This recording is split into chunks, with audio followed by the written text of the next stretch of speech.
Os seres humanos sempre tiveram fascínio em construir, mas por vezes são obrigados a ajustar os seus planos. Leis municipais, regulamentos de construção e disputas de propriedade por norma costumam interferir. Contudo, há ocasiões em que os motivos para mudar um projeto são bem mais tenebrosos do que a simples burocracia. No extremo sudoeste da Islândia, onde o mar cinzento se levanta em vagas geladas e o vento corta a terra como lâminas, ergue-se uma península estreita, perdida sob o peso das nuvens. Chamam-lhe Álftanes, formada por uma língua de rocha que se estende para o Atlântico Norte, ao sul de Reykjavik. Esta cidade é o coração e refúgio daquele país de fogo e gelo. Poucos ali habitam. A sua paisagem é árida, quase lunar, como um tapete de musgo e pedra vulcânica que respira vapor das entranhas da terra. No seu ar, o odor sulfuroso mistura-se com o sal das ondas, e a linha do horizonte parece uma ferida aberta no firmamento. Em 2015, as autoridades decidiram ligar aquele fragmento esquecido ao subúrbio de Karvapær, abrindo uma nova estrada sobre o campo antigo. As máquinas rugiram enquanto os engenheiros traçaram o caminho. E foi aí que então, de súbito, o progresso deteve-se. Diante deles, erguia-se um rochedo colossal com quase 4 metros de altura e 70 toneladas de peso. Um obstáculo que a técnica e a mecânica poderiam facilmente vencer, mas que na verdade ninguém ousava tocar, porque segundo aqueles trabalhadores, essa pedra estava habitada. Os islandeses chamam-lhe o lar dos Huldufolk, o povo oculto, seres invisíveis aos olhos humanos, igual a nós em forma e tamanho, mas feitos de substância etérea, vivendo entre o véu da terra e o ar. E ainda que o mundo moderno se ria dessas lendas, ninguém em Álftanes se atreveu a desafiar o rochedo. Preferiram erguer gruas, mudar a estrada e deixar intacta a morada do invisível. Pois na Islândia até as pedras respiram e algumas, dizem, também escutam. Seja bem-vindo ao Show de Horrores.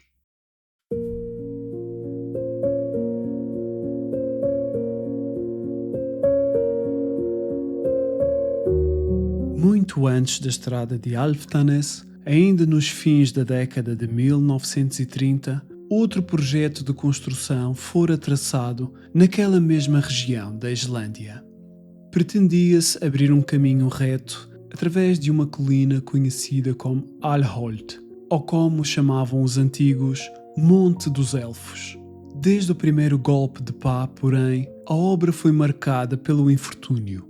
Primeiro, o dinheiro acabou. Durante anos o monte permaneceu intocado, como se aguardasse o esquecimento dos homens. Quando o financiamento regressou, uma década depois, e os trabalhos foram retomados, o azar recomeçou com a redobrada força.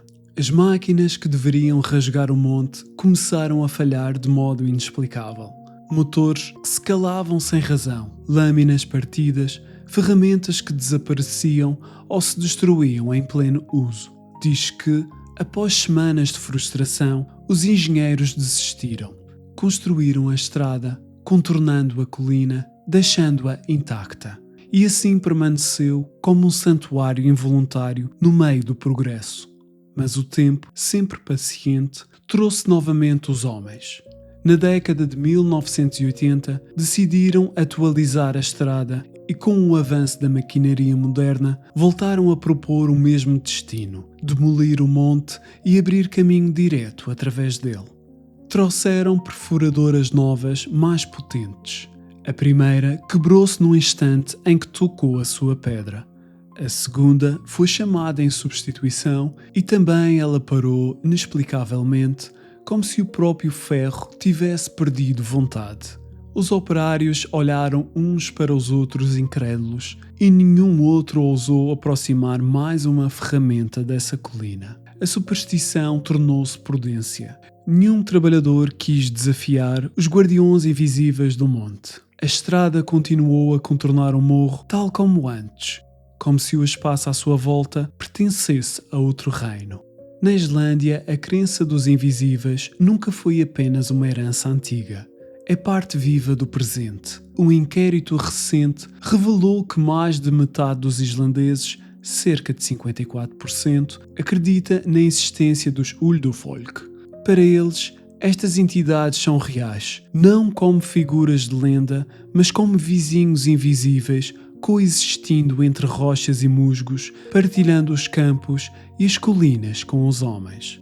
E perguntando-lhes quem são, respondem com uma calma ancestral.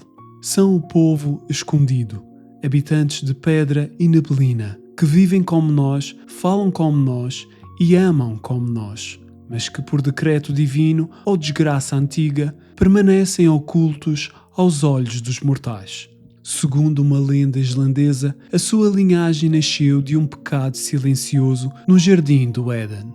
Conta-se que Eva, a mãe de todos os homens, tivera muitos filhos. E um dia, quando Deus veio visitá-la, ela apressou-se a lavar e a vestir os seus pequenos para lhe apresentar os mais belos.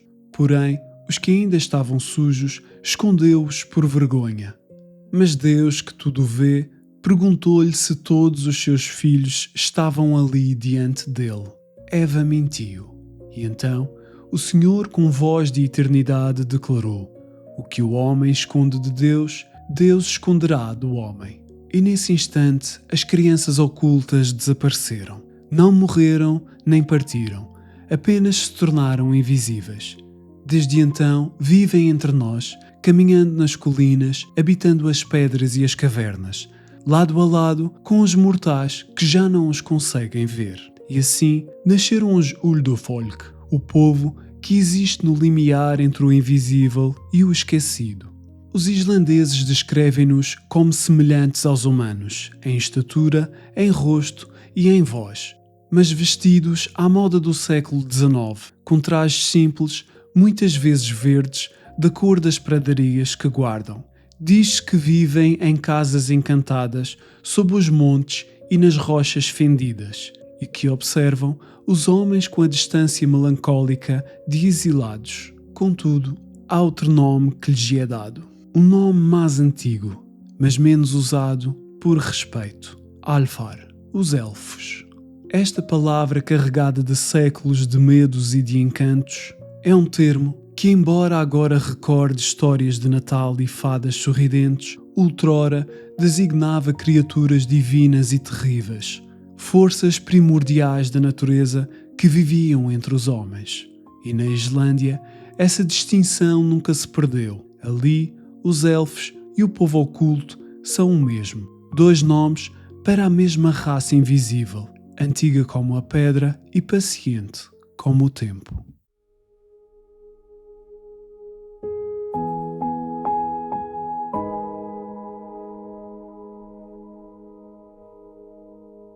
Quando hoje se fala em elfos, a imaginação moderna evoca figuras diminutas, ajudantes do Pai Natal, de orelhas pontiagudas e gorros compridos, a trabalhar alegres nas oficinas do Polo Norte.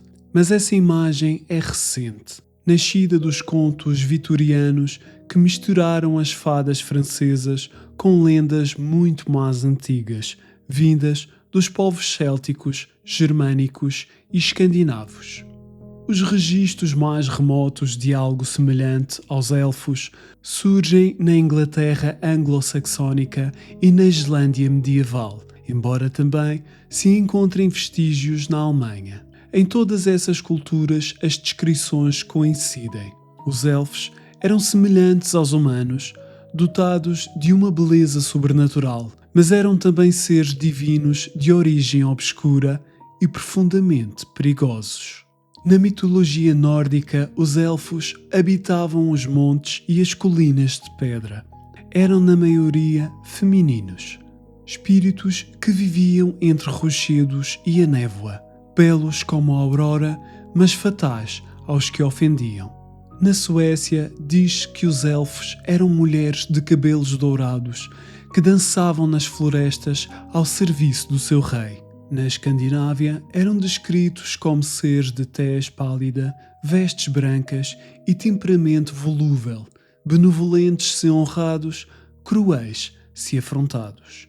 Em muitos contos, os elfos assumem o papel de espíritos da doença. Um simples olhar ofendido podia valer uma maldição, erupções na pele, feridas ardentes, chagas que nunca chegavam a sarar.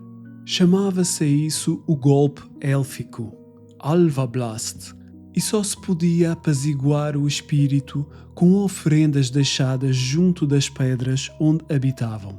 Mesmo assim, o povo temia-os mais do que os venerava. Nos tempos antigos, qualquer infortúnio inexplicável era atribuído aos elfos. Um nó misterioso no cabelo, surgido durante o sono, era chamado trança de elfo, e uma mancha de nascença era uma marca élfica. A crença espalhou-se por todo o norte, e os elfos tornaram-se parentes de outras criaturas dos folclores vizinhos. Os duendes, os leprechauns, os trolls e os hobgoblins. Todos travessos, todos perigosos, todos dotados do mesmo poder de vingança contra quem quebrasse o pacto de respeito. Entre as histórias mais temidas estava a do trocado, o changeling. Contava-se que nas noites de luar os elfos invadiam as casas dos recém-nascidos, raptavam o bebê humano e deixavam no berço uma criança sua, pálida, inquieta e chorosa, enquanto o verdadeiro infante era criado no reino oculto dos elfos. O substituído crescia vazio, sem alma nem riso. Na Islândia, porém, o mito assumiu forma ainda mais sombria. Falava-se dos Hulta, que sequestravam adultos, levando-os para trabalhar nas colinas invisíveis. No lugar das vítimas, deixavam cópias, corpos ocos, sem emoção, sem brilho no olhar.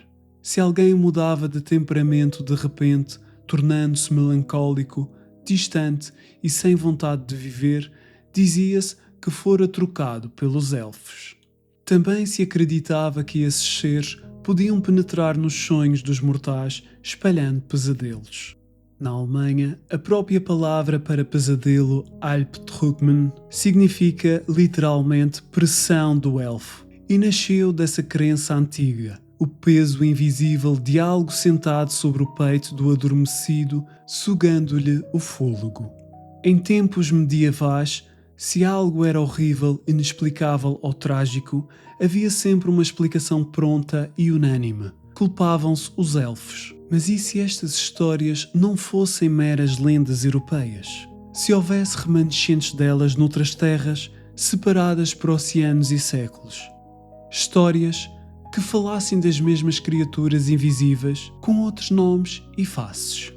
Em 2011, nos Estados Unidos, uma associação sem fins lucrativos iniciou a fase final de um grande projeto habitacional, The Villages, um complexo de 120 unidades residenciais, avaliado em 19 milhões de dólares.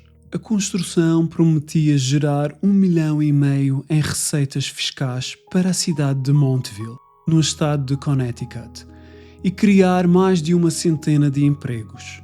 Além disso, oferecia morada acessível a dezenas de famílias locais, um triunfo do progresso moderno.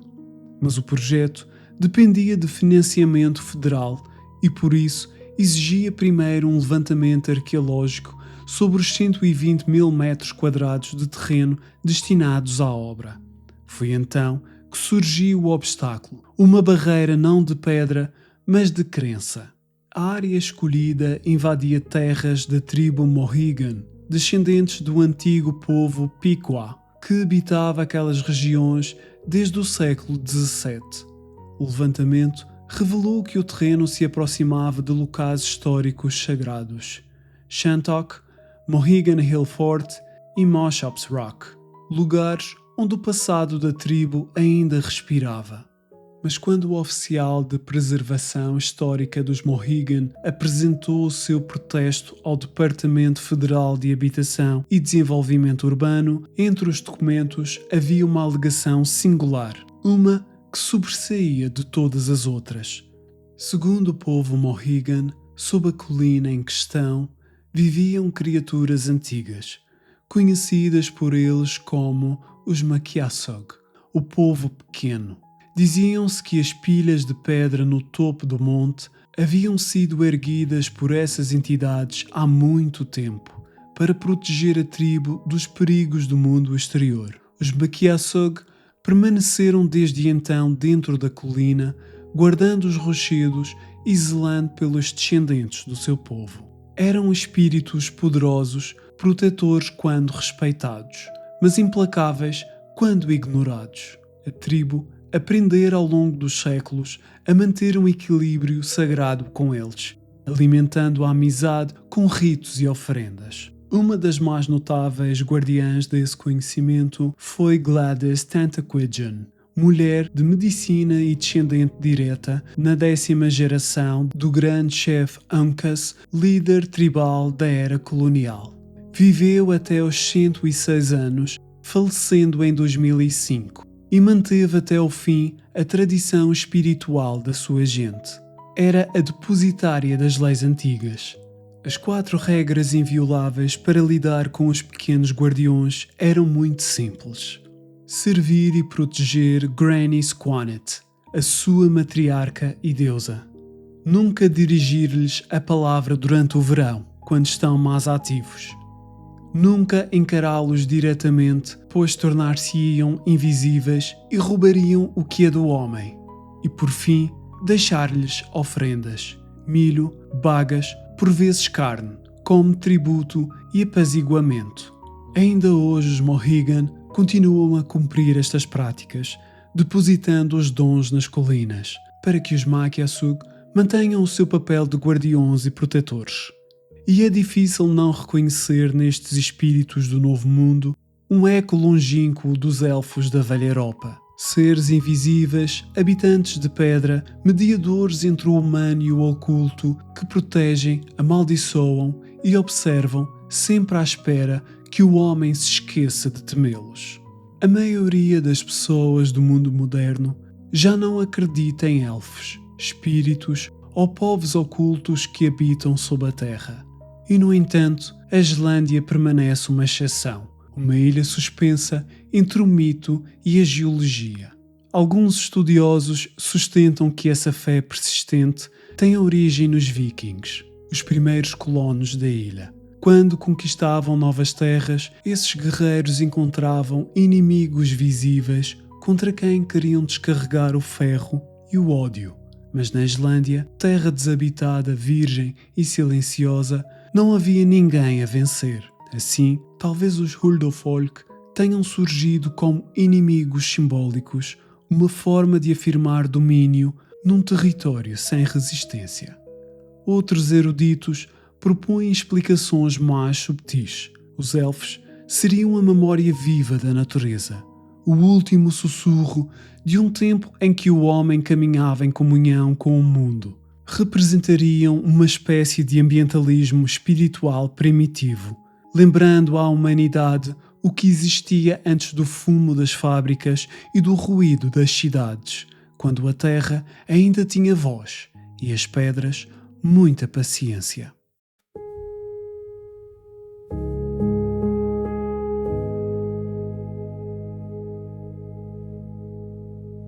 Qualquer que seja a origem, é certo que os nossos antepassados acreditavam firmemente nestes seres. Eram tanto a causa do inexplicável como o consolo do incompreensível. Os elfos eram bênção ou maldição, conforme o humor com que se cruzassem. Nos tempos em que a ciência ainda dormia, eles ofereciam às pessoas um motivo para esperar ou uma boa razão para temer. E mesmo hoje em dia, ainda há quem diga que os sente. Tomemos o exemplo de Pieter Mathiasson, o funcionário do Departamento de Estradas de Reykjavik. O mesmo que anos antes parou a construção na península de Alftanes por causa da pedra habitada. Aos jornalistas, Pieter repete que não acredita em elfos, mas curiosamente nunca deixa de contar uma história pessoal. Diz que a sua família, originária do norte da Islândia, há muito que acreditava ter um elfo protetor, uma entidade benigna que lhes trouxera fortuna e proteção ao longo das gerações. Quando a família se mudou para o sul, o elfo, segundo dizem, ficou para trás, preso ao solo antigo. Certa vez, já adulto, Pieter partiu para acampar no norte. O pai pediu-lhe que antes de regressar fosse prestar respeito ao elfo familiar e agradecê-lo pela ajuda dada à família. Mas o engenheiro, homem de ciência e depressa, esqueceu-se desse pedido.